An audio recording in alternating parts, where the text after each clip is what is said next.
좋은 소식을 말씀드리겠습니다. 좋은 소식은 예수 그리스도께서 이 땅에 오셔서 우리를 구원해 주셨다는 소식입니다.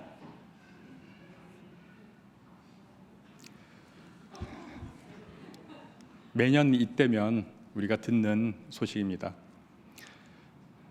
우리들의 반응은 좀 이렇지만 이 좋은 소식을 전하는, 미리 예언해서 전하는 이사야는 이 소식에 대해서 이렇게 오늘 52장 7절에서 말합니다. 복된 희소식이라고. 그냥 복된 소식도 아니고 좋은 소식도 아니고 그냥 희소식도 아니고 복된 희소식이라고 전하면서 이 소식을 전하는 본인의 감정을 이렇게 표현합니다. 놀랍고도 반가워라. 느낌표가 있습니다. 놀랍고도 반가워라. 여러분, 반가운 소식인데요, 놀라울 정도로 반갑다는 겁니다. 놀랍다는 것은 깜짝 놀랐다는 거죠. 느낌표가 있으니까 깜짝 놀라리만큼 신기할 정도로 어떻게 이런 소식이 있지, 이런 소식이라는 것입니다. 그런데 말입니다, 왜 이렇게 놀랍고 신기하고 깜짝 놀라리만큼 했을까요? 사실 이 소식은 실현 가능한 소식이 아니었습니다. 그래서 너무 깜짝 놀라고 신기했던 소식이었습니다. 당시 이사야가 처했던 그 이스라엘의 상황을 보면 우리가 알 수 있습니다. 당시 상황은 바벨론 포로기였습니다. 70년간 포로 생활을 했습니다. 그냥 포로 생활을 한 것만이 아니라 본토에서 1500km 정도 떨어진 바벨론에 대부분이 포로로 잡혀가서 그 포로 생활을 했습니다. 우리나라 역사에서 일본의 식민지를 겪었기 때문에 비유할 필요 없이 잘 알 수 있습니다. 36년이 아닌 그 2배 70년. 그래도 이 조국에서 우리가 포로 생활이라면 포로 생활을 했는데 당시에는 1500km, 서울과 소위 부산의 거리보다 한 3배 이상, 남북한 위아래보다도 더 먼 그곳에 끌려가서 포로 생활, 식민지 통치를 받았다고 한번 상상해 보십시오. 그렇게 암울한 그 시절에 이렇게 복된 희소식이라며 전하면 여러분 어떻겠습니까? 실례지만 아마 그 소식은 뜬금없는 소식을 넘어서서 소위 요즘 말하면 잘못된 소식, 그걸 뭐 어떤 소식이라고 우리 말합니까? 가짜 뉴스라고 생각할 겁니다. 그런데 말입니다, 이 소식은 가짜 뉴스가 아니라 정말로 일어났던 그 소식이었습니다. 20세기 유명한 정치 신학자 라이놀드 리버라는 사람이 유명한 말을 했습니다. 불가능한 가능성, impossible possibility.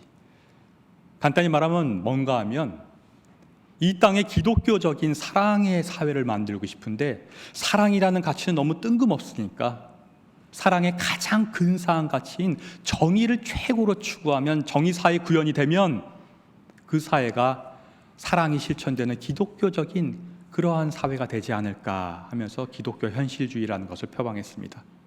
그럴 때 사랑을 이 땅에 구현하는 것은 가능합니까? 불가능합니까? 모두 사랑하고 모두 그냥 다 사랑만 할 수 있는 사회? 솔직히 불가능합니다. 그러나 사랑은 아니지만 최고의 정의 사회를 구현하면 그 사회는 사랑 100%는 아니지만 그래도 근사한 사랑에 유사한 정의 사회가 된다. 이렇게 말한 것입니다. 그러면 정의를 통한 사랑의 구현은 가능하겠죠. 이게 그가 말한 불가능한 가능성, impossible possibility입니다. 그런데 아쉽게도 그가 말한 그 사상이 미국의 민주주의의 큰 근간이 됐는데도 도움이 되었지만 실제로 그 정도의 사회가 이루어지지는 않았습니다. 그런데 말입니다, 불가능한 가능성이 실현된 사건이 하나 있었으니 그것이 바로 예수 그리스도께서 이 땅에 오셔서 우리를 구원했다는 이 놀라운 사실입니다. 이 사실을 믿으십니까? 인류 역사에 수많은 희소식이 있었습니다. 그런데 이 불가능이 가능화된 그 사건들 중 최고봉이 바로 이 성탄절의 기쁜 희소식입니다. 여러분이 읽으신 히브리서 1장 사도 바울의 이야기 다시 한번 직접 들어보십시오. 하나님께서 옛날에는 예언자들을 통하여 여러 번에 걸쳐 여러 가지 방법으로 우리 조상들에게 말씀하셨으나 이 마지막 날에는 아들을 통하여 우리에게 말씀하셨습니다. 하나님께서는 이 아들을 만물의 상속자로 세우셨습니다. 그를 통하여 온 세상을 지으신 것입니다. 그는 하나님의 영광의 광채시요 하나님의 본체대로의 모습이십니다. 그는 자기의 능력 있는 말씀으로 만물을 보존하시는 분이십니다. 아멘. 하나님의 외아들 예수께서 신본체이신데 인간의 몸을 입고 이 땅에 오셨는데 그 신이신 분이 우리를 위해 십자가에 달려 돌아가시고 우리를 구원하셨다. 논리적으로 말도 안 되는 불가능한 그러한 사실입니다. 그런데 그게 가능하게 되었다는 것입니다. 그러니 여러분 놀랍지 않습니까? 반갑지 않습니까?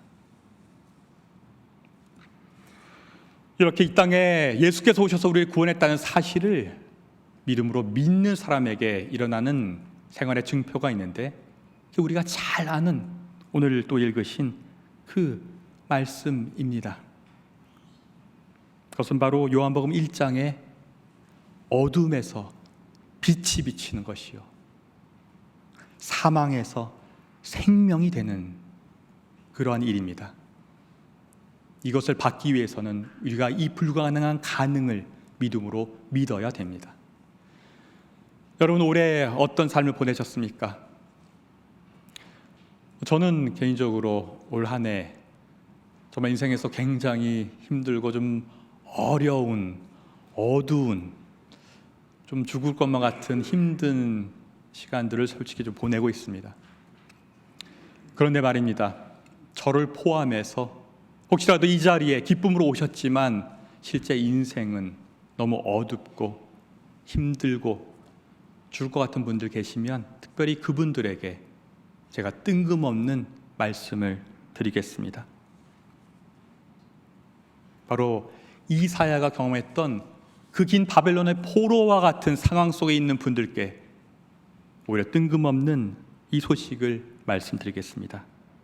역시 이미 읽었던 이사야서 52장의 놀랍고 반가운 소식입니다. 놀랍고도 반가워라. 희소식을 전하려고 산을 넘어 달려오는 저 발이여, 평화가 왔다고 외치며 복된 희소식을 전하는구나. 구원이 이르렀다고 선포하면서 시온을 보고 이르기를 너희 하나님께서 통치하신다는구나. 성을 지키는 파수꾼들의 소리를 들어보아라. 그들이 소리를 높여서 기뻐하며 외친다. 주님께서 시온으로 돌아오실 때에 오시는 그 모습을 그들이 직접 눈으로 볼 수 있을 것이다. 너희 예루살렘의 황폐한 곳들아, 함성을 터뜨려라. 함께 기뻐 외치라. 주님께서 당신의 백성을 위로하셨고 예루살렘을 속량하셨다. 주님께서 모든 이방 나라들이 보는 앞에서 당신의 거룩하신 능력을 드러내시니 땅끝에 있는 사람들은 모두 우리 하나님의 구원을 볼 것이다. 아멘. 할렐루야입니다. 2000년 전 바로 오늘 하나님 자신이신 예수께서 우리를 구원하기 위해 인간의 몸을 입고 이 땅에 오셨습니다. 불가능한 가능이 현실이 되었습니다. 이 복된 희소식을 믿음으로 받읍시다. 광복의 희소식을 듣고 대한독립 만세 외쳤던 것처럼 예수께서 이 땅에 오신 구원의 복된 소식을 듣고 우리 모두 하나님 나라 만세를 외칩시다. 지금 어떠한 상황에 처해 있든지 우리 인생이 죄로부터 해방되어 구원받은 영적 광복절인 이 성탄절을 맞이해서 포로 생활에서도 믿음으로 미리 예언하며 이 구원의 기쁜 희소식을 선포한 이사야의 선포를 우리도 믿음으로 선포합시다. 놀랍고도 반가워라. 한번 선포해 볼까요? 놀랍고도 반가워라. 느낌표가 붙어 있습니다. 놀랍고도 반가워라. 아멘. 주님이 이 땅에 오신 성탄절의 소식이 우리 모두에게 정말 놀랍고도 반가운 복된 희소식이 되기를 주님의 이름으로 간절히 축원합니다. 다 함께 묵상기도 하시겠습니다.